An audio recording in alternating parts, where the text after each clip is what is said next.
കൊല്ലം കുണ്ടറയിൽ glass പൊട്ടി കാലിൽ കയറി LKG വിദ്യാർത്ഥിക്ക് ദാരുണാന്ത്യം. എയ്തൻ സുനീഷാണ് മരിച്ചത്. അപകട സമയം വീട്ടിൽ മറ്റാരും ഉണ്ടായിരുന്നില്ല. ഏറെ നേരം രക്തം വാർന്നുപോയ ശേഷമാണ് കുട്ടിയെ ആശുപത്രിയിലേക്ക് കൊണ്ടുപോയത്.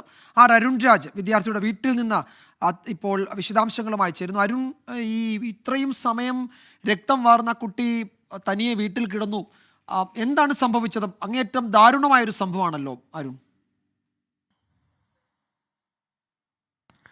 തീർച്ചയായും വിജയകുമാർ, വളരെ വേദനിപ്പിക്കുന്ന വളരെ ദാരുണമായ സംഭവമാണ് ഇന്നലെ നടന്നത്. ഇന്നലെ വൈകുന്നേരം 4 മണിയോടെയാണ് സംഭവം.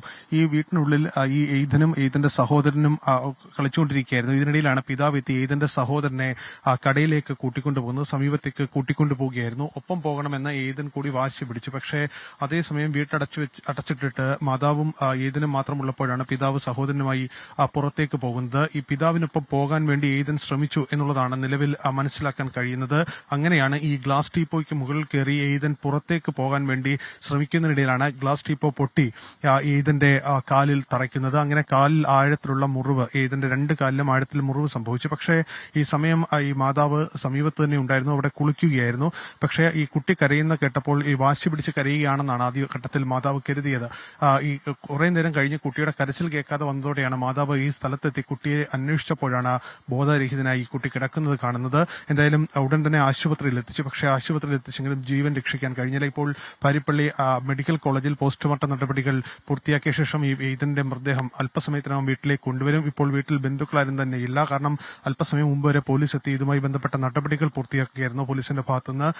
ഇപ്പോൾ സുഹൃത്തുക്കളും അറിഞ്ഞെത്തുന്നവരും മാത്രമാണ് ഇവിടെയുള്ളത്. സംസ്കാര ചടങ്ങുകളടക്കമുള്ളവ പള്ളിയിലാണ് നടക്കുക. എയ്തന്റെ വീട്ടിലാണ് നമ്മൾ ഇപ്പോൾ ഉള്ളത്. എയ്തന്റെ ബന്ധുക്കൾ, അച്ഛന്റെ അടക്കമുള്ള ബന്ധുക്കൾ ഇപ്പോൾ പാരിപ്പള്ളി ആശുപത്രിയിൽ നിന്ന് എയ്തിനെ കൊണ്ടുവരാനായി പോയിരിക്കുകയാണ്. എന്തായാലും ദാരുണമായ സംഭവമാണ്. നാട്ടുകാരെല്ലാം തന്നെ അതിന്റെ ഞെട്ടലിലാണ്. ഇപ്പോൾ അറിഞ്ഞെത്തിയവർ മാത്രമാണ് ഇപ്പോൾ ഇവിടെയുള്ളത്. നമുക്ക് ഈ ദൃശ്യങ്ങൾ കാണുന്നത് പോലെ തന്നെ എന്താണ് സംഭവിച്ചതെന്ന കാര്യത്തിൽ ആർക്കും വ്യക്തതയില്ല. കാരണം കുട്ടിയാണ്, എന്താണ് അകത്ത് സംഭവിച്ചത്. പക്ഷേ ഇത് ഇപ്പോൾ നിലവിൽ പോലീസിന്റെ അനുമാനവും അതുപോലെ തന്നെ മാതാവിന്റെ മൊഴിയുടെയും അടിസ്ഥാനത്തിലാണ് ഈ കാര്യങ്ങൾ പോലീസ് ഇപ്പോൾ വിലയിരുത്തുന്നത്. അരുൺ രാജാണ് വിവരങ്ങൾ നൽകിയത്. വല്ലാതെ ബുദ്ധിമുട്ടിക്കുന്ന, സങ്കടമുണ്ടാക്കുന്ന ഒരു വാർത്തയാണത്. ഏറെ നേരം രക്തം വാർന്നു പോയ ശേഷമാണ് കുട്ടി ആശുപത്രിയിലേക്ക് കൊണ്ടുപോയത്. ആ സമയത്ത് വീട്ടിൽ മറ്റാരും ഉണ്ടായിരുന്നില്ല. അങ്ങനെ അതിദാരുണമായൊരു സംഭവം. അരുൺ രാജ് ആ കുട്ടിയുടെ വീട്ടിൽ നിന്നാണ് വിവരങ്ങൾ നൽകിയത്.